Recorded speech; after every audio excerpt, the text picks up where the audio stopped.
Hello, welcome to my podcast, Live from the Heart. I am delighted to welcome you today for a lighter episode as I come back from vacation in Koh Phangan, Thailand, where I used to live and I used to love it so much that I wanted to stay. And I actually had a house planned for renting for 3 years. I've had it, I think, for 6 months or 7 months when COVID hit. And then all my plans collapsed because of COVID and I got stuck in Germany, Berlin.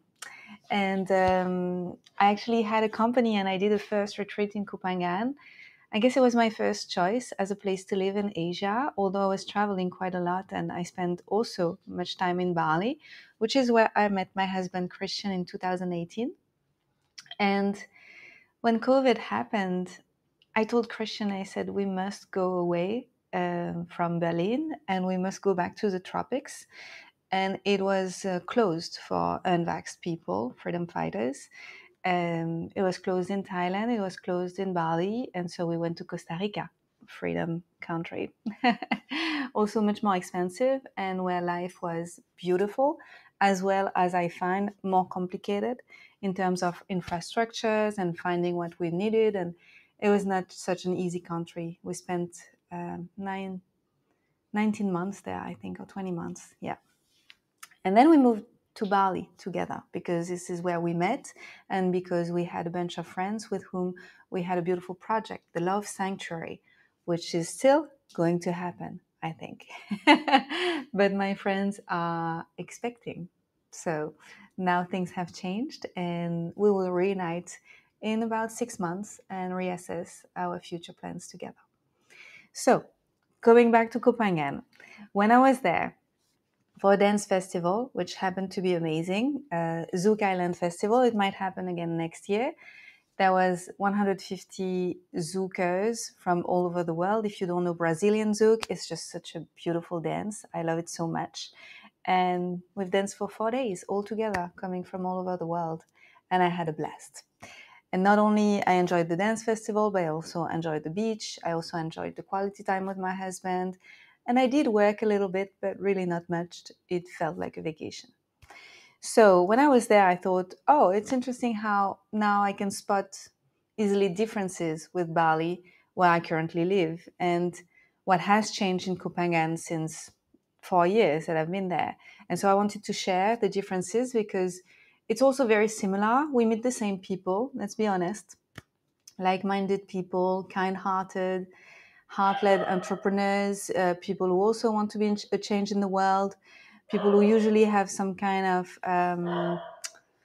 I would say, practices like for expanding their inner world and finding peace and be their best selves mostly. So it's very similar, but there are also differences that I'm going to share now. So I made a little list with bullet points. If you ever hesitate to visit one of them or to relocate to one of them, I'm going to share a few things. First, it is more or less similar weather because this is tropical and you can find the same kind of temperatures in Bali and in Koh Phangan. The rainy seasons are at different times, but I have been in the rainy seasons in both places and it's just for a few months. And it's really nice because it doesn't rain the whole day usually, and you get to enjoy plenty of sun anyway. You just need to be going at the right timing in the day, and you can still enjoy your life very much. It was very different in Costa Rica because we had 8 months of rain, and it was pretty awful. My joints were hurting because it was too humid. Although I love humidity, I thrive in humidity. I find Koh Phangan wilder. I think there are many reasons for that. There is no airport. There is an airport in Bali, so there are much more people in Bali than there are in Koh Phangan. In Bali, there are 4 million people. And I don't know about Koh Phangan, but it can't be that much. It's really, you meet always the same people. It's probably a few 100,000. And then more people because of the full moon parties. So in Koh Phangan, there are those big parties on the south of the island 2 times in a month, if I'm not mistaken. And then there are so many people traveling for those huge, huge parties. But most of the time, it's pretty quiet. In Koh Phangan, the island is there is a huge part of the island, I think 1/3, which is national park. So it's very preserved, and you can feel the difference because there are more animals. There are much more bird sounds and more butterflies, and there are varans, which are like, it feels a bit like Jurassic Park. It's some kind of huge, like small dinosaurs or huge lizards that just cross the roads. Or I've had one in my kitchen when I used to live there. I had one in my bathroom. They're usually more scared of us than we are of them. And they just, if they're in the pool, you don't want to go in the pool. They just hang out and they make their lives. And it was their place before it was ours. I feel that there is, yeah, that it feels like there are more animals. Although in Bali, I must admit that I've spent much more time in Ubud and where I live right now, which is surrounded by rice fields and by the beach. So I cannot share the experience of living in Bali in very jungly places, because I think you can also find a lot of diversity and a lot of wilderness in Bali if you choose to live a little bit more in nature, which is not currently my choice. So as I said, there is an airport in Bali, so it's pretty easy access. The airport is called Denpasar, and you can arrive there from many, many places in the world. If you want to go to Koh Phangan, it's a whole adventure. So let's go back to Bali. If you go to Bali, what's super easy is that when you arrive, you can get a driver. Either you have someone waiting for you or you find a taxi there, and everybody will just carry your luggage and everything will be taken care of, because this is Bali, and get ready to receive a lot of abundance of support, because this is how it is here. And I love it because it's a place where I feel really that I can thrive, because I get so much support, so much help every single day. In Koh Phangan, you have to land in Koh Samui or in Suratani, and then you take transportation so that you can arrive on the other island. So how is it going there? You take a boat, and it's more or less easy, because depending on where you arrive, where you will be in which port, I think it's French word, where you're going to take the boat. It can take more or less time from the airport. And then you take a boat. Either it's 20 minutes because it's a speed boat, or either it's 40 minutes because it's a big boat. And you have waiting time. You know, you take a taxi and then you have waiting time, and then you take the boat, and then you need another taxi, and then you go to your destination in Koh Phangan. The boats stop like mid-afternoon, like 5 or 4 p.m. And we asked the question, why do they stop so early? Because there are so many people landing later in the day. Actually, I didn't know, but the answer that we received was that there are boats all over Thailand with fishermen, and the fishermen have the priority in the night. So from the moment that there is no light, it's only fishermen boats, and only boats that carry like big boats. My cat is behind me. Big boats that carry transportation merchandise and not people, which I understand, because there would be a conflict on the sea if there would be all those boats at all times. So the night is for fishermen, so you cannot arrive in Koh Phangan or leave Koh Phangan in the evening. You have to go there before 5 p.m. So that's it for transportation. So don't bring too many luggages, because you're going to have to carry them. Nobody's going to carry them for you, except, I don't know if it's possible to get a carrier, but I'm not sure. I don't think so. Then the quality of the food, I think it's easier to eat well in Bali, because there are so much more options. And here we eat, we don't have a special diet at home. We have a quality diet, which means we choose quality sources. We try to eat mostly organic. We eat grass-fed, grass-finished meat, the best eggs that we can find, like all of that. Here in Bali, it's pretty easy. If you're a vegetarian in Bali, it's also super easy. A vegan, same. And in Koh Phangan, you can find many options like this, but I feel that the quality is much less. I just guess that it's not so easy to get things coming there in Koh Phangan. And then we did notice that the fruits tasted better in Koh Phangan than in Bali, at least the ones that we've had access with, and the juices. Yeah, I mean, in Bali, they're very good, but we found that in Koh Phangan, they were better. Then, okay, the vibe is more hippie in Koh Phangan than it is in Bali. I feel that in Bali, there are more entrepreneurs. Obviously, there are also more tourists. So it's like a mix of different vibes. But I feel that in Bali, people are more success driven. Than in Koh Phangan, people are more healing driven and enjoying their lives, which is super enjoyable. I loved it. But with whom I want to be today, with whom I am, I feel that I'm much more attracted by entrepreneurs who are go-getters. And in Koh Phangan, it felt a little bit more, yeah, going with the flow. That's my feeling. You can find entrepreneurs, but I've talked with friends who live in Koh Phangan currently, and they've told me that there are a lot of people there who reject money and who think that people who come to the island with money are transforming the island for the worst, and that are upset with people who have money. And there's like this whole thing with people who have money, which is not the way I think, because I think that when you have money, you can do really good. Like, for example, where I live in Bali with Christian, we've decided to finance beach cleaning because the beaches in Bali are really dirty compared to Koh Phangan, actually. I can talk about it also. And we're just financing beach cleaning. And something happened in Koh Phangan. I was talking to a good friend of mine. And we were in a cafe, which was pretty quiet. And I was sharing about my journey, the recent years. And we hadn't talked in 4 years. Actually, we used to date like 5.5 years ago. And I shared with him that it was a super nice conversation. I told him that my mother passed away 2022. She committed suicide. And I talked about how hurtful it was for me to not be able to help my parents change. And so I transmuted that and I help people who want to change.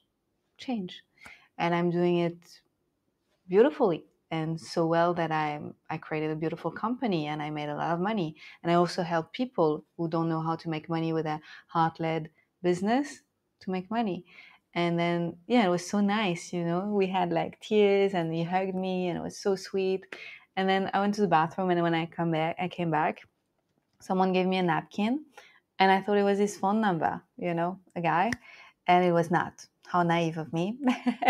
And he told me that it would be better if the people would be teaching how to take care of nature instead of teaching how to make money.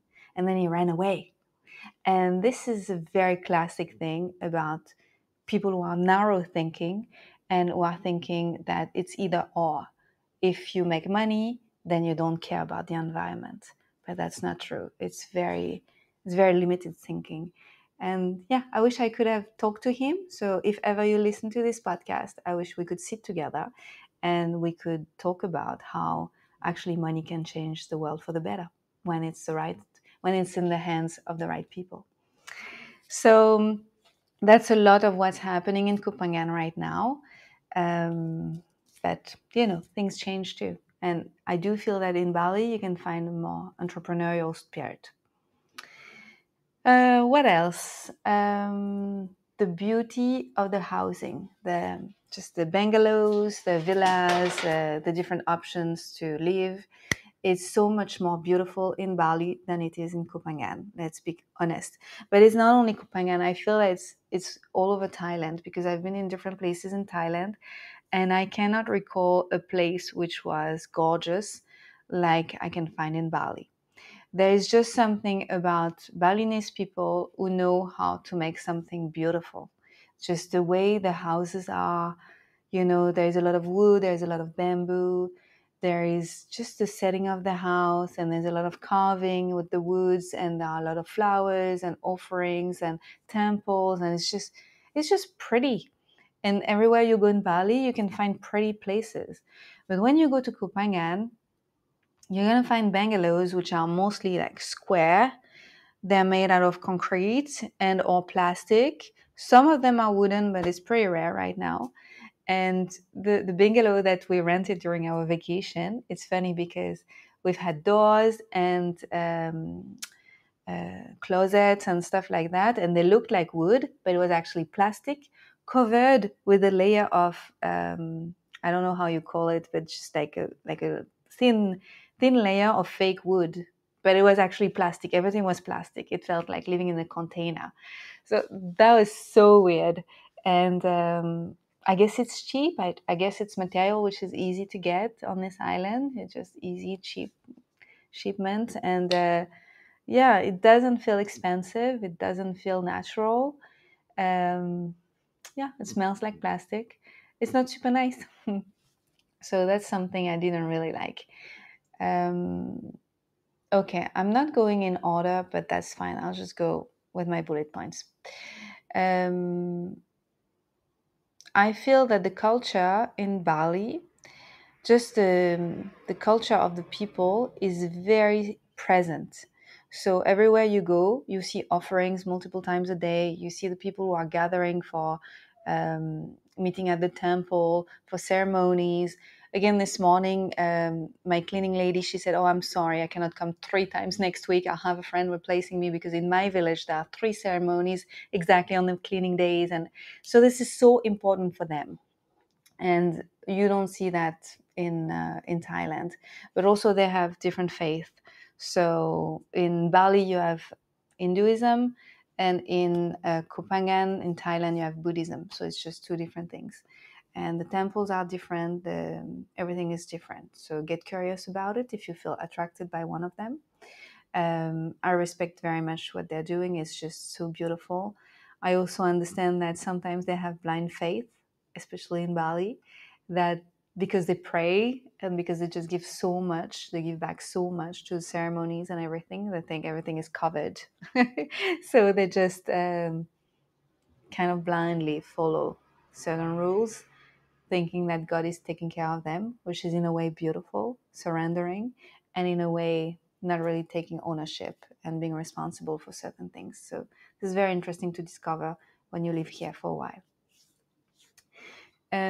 Something that has changed a lot in Koh Phangan is that now cannabis is allowed, and you can find a lot of cannabis shop. And I was expecting to find some of them, but it's not only a few, it's like hundreds. There was, when we arrived, there were right away a few cannabis shops, and then on the way to our house there were many more. And I don't know how it's possible that all of them are surviving. And then I had a few conversations with friends who live there, and they said, "Oh, this is laundry money." So they're just laundering money with those cannabis shops and stuff. So yeah, I don't know. And someone else told me that the law might change, and so they might have to close. It feels extreme to me because there was zero, and now it feels like there are hundreds. So it feels like a huge gap. And this is not something I really enjoy because as a non-smoker, I don't really like, because when you go to restaurants, it's mostly outdoor. So every time that we've been to places when we were eating, there were smokers, cigarettes and or joints, which is not something that I find enjoyable. And I can't complain about that in Bali because nobody smokes here. I mean, people are probably smoking here. It's hidden, but it's illegal. So you cannot find it here. What else? There are a lot of workshops and places to heal, and practitioners and trainings like yoga teacher trainings in both places, a lot of tantra events in both places, dance events. You can find plenty of things like sound healing and shamanism and meditation and so many things. So both of them are very rich. I was told by a friend that she thought in Koh Phangan it was not so deep because kind of surfacing, because people come from more like tourism, so they don't stay for a long time, so they want like the first level workshops. I didn't get a chance to really go deeper. I did do 2 Reiki levels in Koh Phangan a few years back, but that's it. The rest I was just enjoying mostly sound healing and kirtans and those kind of things, which I really loved. But I was either in Bali or in Koh Phangan, I spent a lot of time building my businesses. So it was for me just a great lifestyle, but I was not dedicated to this healing journey specifically going on those places. I was very much grounded and focused on the development of my business and of my being. So I always felt grounded and not like all over the place by trying too many things. But it can be overwhelming because there are so many events every single day in both places. You can find, I think, a little bit more sexual events in Koh Phangan. This is a very powerful island. Very, like some people call it Love Island. There is a lot of quartz in the sand and in the soil, and it's very potent. There is something about this island which is very healing, but also very loving. And a lot of people are doing tantric workshops and also play parties and just enjoying discovering their bodies and their boundaries and having sexual encounters. So there's a lot of that, especially in Koh Phangan. There has been some scandals, especially with some tantric events and stuff like that. So if you want to dive deeper, you can take a look. I guess you get what you come find, and everybody must have discernment. But I think it's a fun place to be, you know. People are just liberated and they do whatever the fuck they want. And I like that about Koh Phangan. But I like that also about Bali. You can also find these kind of things here. There is a naked beach in Zen Beach, Sritanu, Koh Phangan. It's a very like specific area where people go bathe naked in the sea and tan naked on the beach. And it's been like this for many, many years, and it's okay. Although Thailand is not necessarily like a naked beach country. I've never seen anybody naked yet on Balinese beaches. Like it's quite the opposite. Like often when I go to the beach, because I live in a very quiet kind of village, when I go to my beach, everybody's more covered than me, which means I don't even walk with my swimsuit. I usually have my top swimsuit and a short or a sarong around me. And I'm never like with a bikini or showing my ass and everything. It's like, it's very much more covered. And on the weekend, because there are a lot of Balinese people and Indonesian people in general traveling to Bali, everybody's super covered here. They have long sleeves. It's not in their habits to expose themselves. And it's still very local where I live. So I wouldn't dare to get undressed here at all. But I'm not doing it in Koh Phangan either. It's not really my thing. Okay. In Koh Phangan, you can meet always the same people, and there's a lot of synchronicities happening, like the right person at the right time, and it's super beautiful, and it's very small. So the people you must meet, you meet. Sorry for the noise. My cat is playing with my laundry. And then Bali is more anonymous because there are more people, so you don't always meet the same people. Well, I guess it depends. If you live in a neighborhood where you know quite a lot of people and you go always to the same place, it's going to be the same, but Bali is pretty big. There is also much more traffic in Bali. I haven't seen any traffic in Koh Phangan. There's a lot of traffic in Bali, especially in Ubud, especially in Canggu.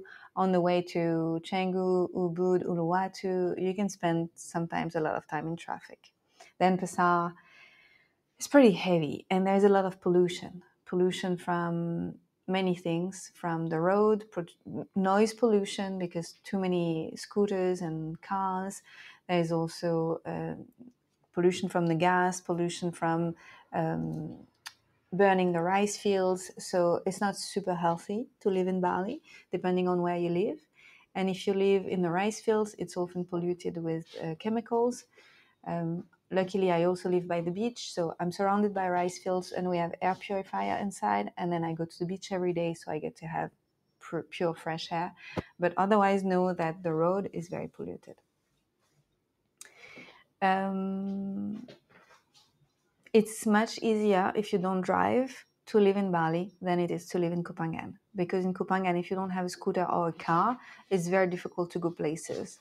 But in Bali, you can install an app. It's called Gojek, or another one, which is called Grab.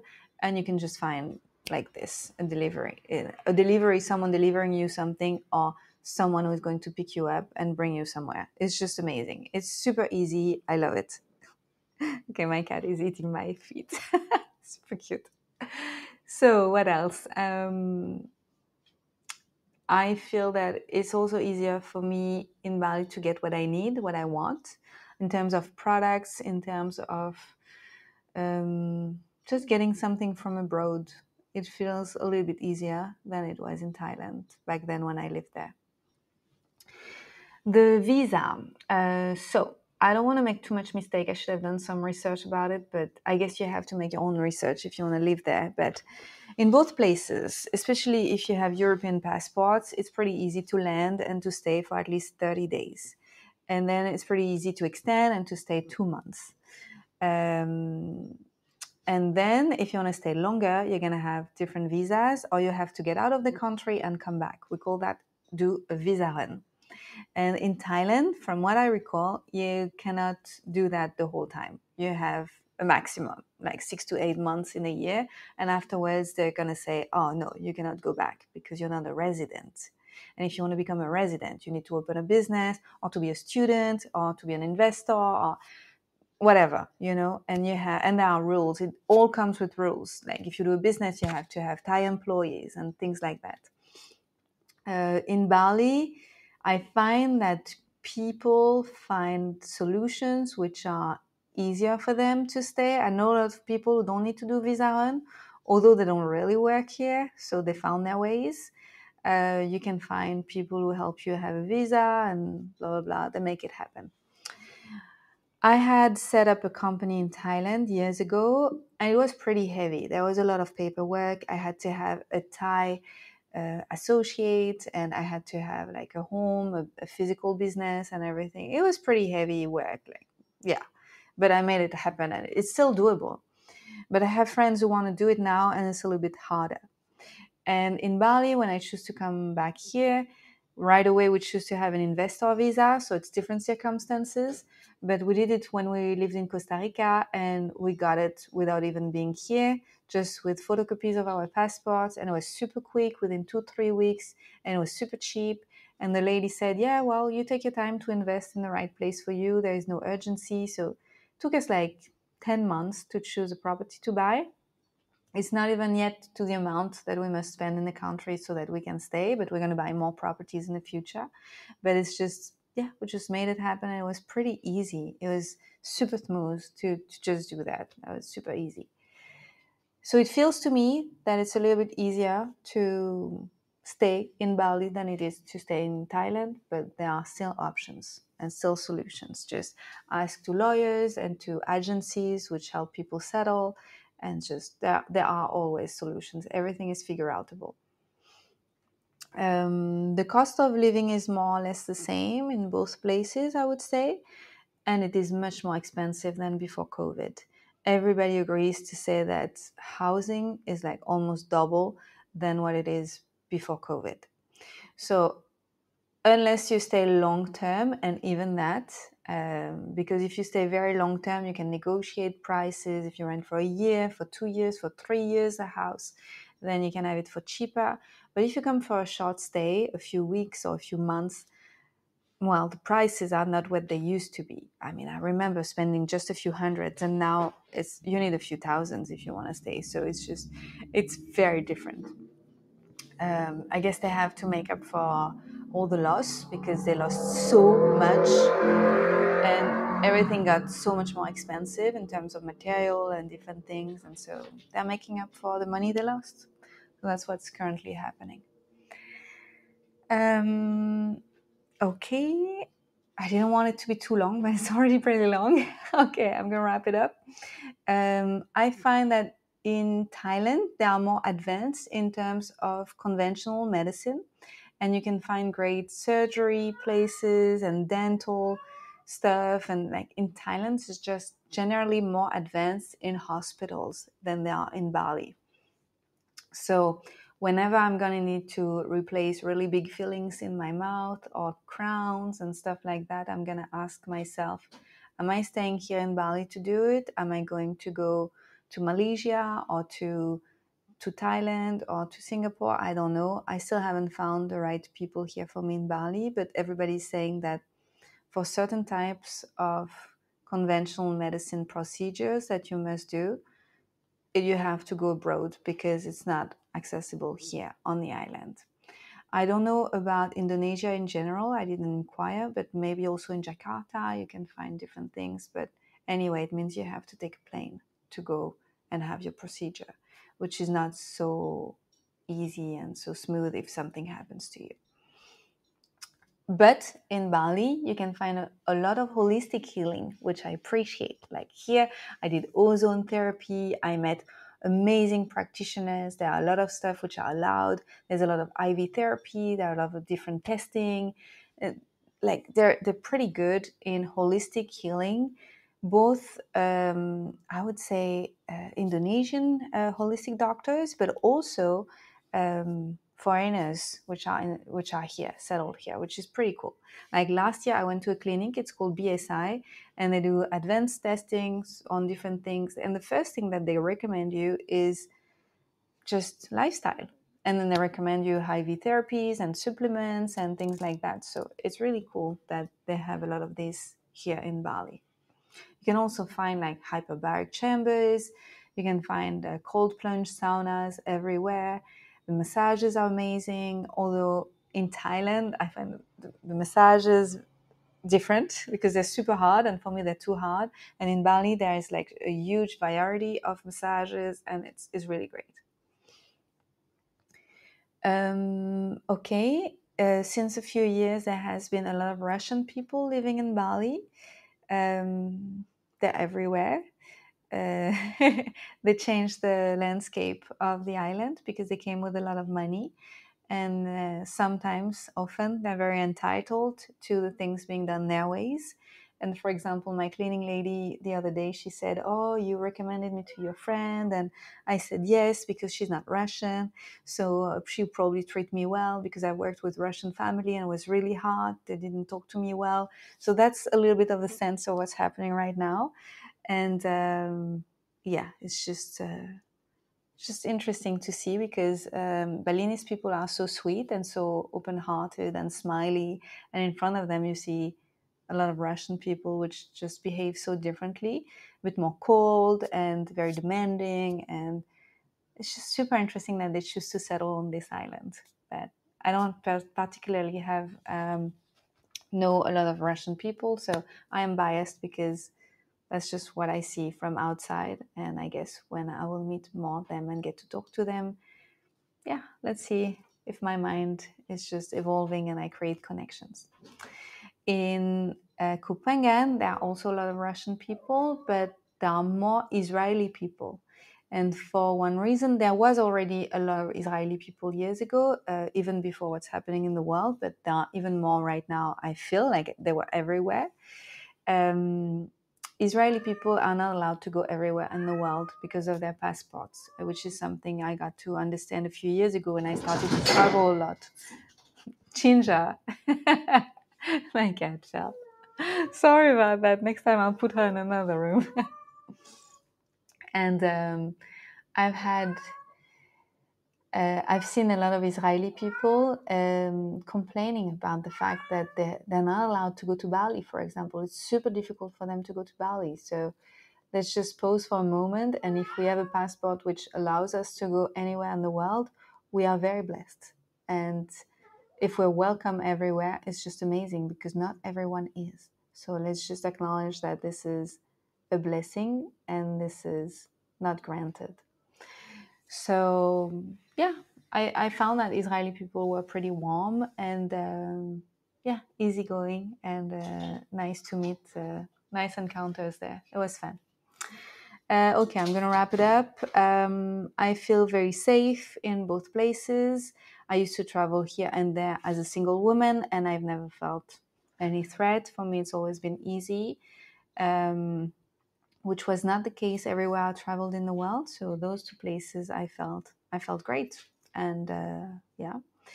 I don't drive on the road. If you drive, you have to drive on the left. and it's pretty dangerous if you've never driven in those places, especially in Koh Phangan. There's a lot of sand on the roads, so please be careful. I subletted my house years ago in Koh Phangan to a young woman, Maya, and she was 25 and she was a student in videography, and she had a terrible accident and she lost her sight.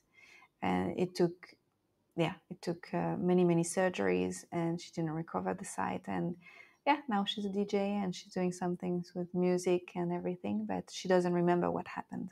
But there are a lot of accidents, and I guess it's not going to get better because people are now smoking and driving. So just be aware of that, and wear a helmet. Whether you're in Bali or you're in Koh Phangan, wear a helmet. It's very important. Voilà. I would say that to wrap it up, Koh Phangan maybe has a little bit more chill vibe, although some places in Bali are also very chill. It's two different kind of paradise. I love them both, and that's it. I just want to remind everyone that it's also tropical, and in the tropics you have bugs. You have mosquitoes, you have geckos, you have, it's beautiful and it's awesome, but you're sweating all day. I like it. I don't mind that. There is also dengue fever, which I had in Thailand in 2019, I think. So it comes with that too. So just remember that. And it's never black or white. And like, there's not one place in the world which is just like beautiful and amazing and everything is great. And it's just, there are always pros and cons. I know a lot of people who couldn't live in Bali because it's too polluted and there are too many people and there's too much plastic and everything. It's just questions of preferences. For now, Bali is a great match for me. I feel, because I have access to more things, I feel that it's great for me to find easily drivers and to be surrounded by entrepreneurs. I also love Balinese people. They're very kind-hearted. Thai people are also very kind-hearted, but I think that there's sometimes a facade that behind they don't think yes, and then in the front they're gonna say yes because they want to act nice. But in Bali, I feel that people are more genuinely nice. But I don't want to generalize on that, but this is a feeling that I have. But overall, they're very kind too. I mean, I met the owner of my previous house, and he was so sweet. He took me in his arms, and he said, "Oh, come back to us." It was super kind, and I guess it depends who you meet. That's it for now. I wish you beautiful vacations if you choose to go to one of those places. And if you want to settle into one of those places, I encourage you to choose the right one for you and just go for trips. Just go a few weeks and then a few months and see how much you like it and if you really want to stay. Because from a mental image, from your couch, for example, in Europe, if you think about a place, if you've not experienced it, it's different. You have to come here to see if it's a good match for you. I'm going to do retreats in Bali this year. So if you want to meet me in person, well, this is something I'm going to share also. I don't do drinks with people I don't know because I would spend my life doing that. I live in beautiful places, beautiful islands, and I get like every single week emails or private messages from people telling me, "Oh, I'm coming to Bali. Can I meet you? Can we have a drink? Can we go for a beach walk? Can I just pick your brain for free?" And I don't do that. Let's be clear. I don't meet people that I don't know. I'm a private person. I have a public life, but I'm a private person. I'm more of an introvert, and I'm happy with my life. My husband, my boyfriend, my cats, my dog, and I go dancing. If you go dancing in Ubud, maybe you will meet me, if we have similar interests, but I'm not going to go for a drink or for a meal with people that I don't know. And I hope you understand that, because otherwise I would just spend my life doing that. So if you want to work with me, you can join my programs and you can join my retreats.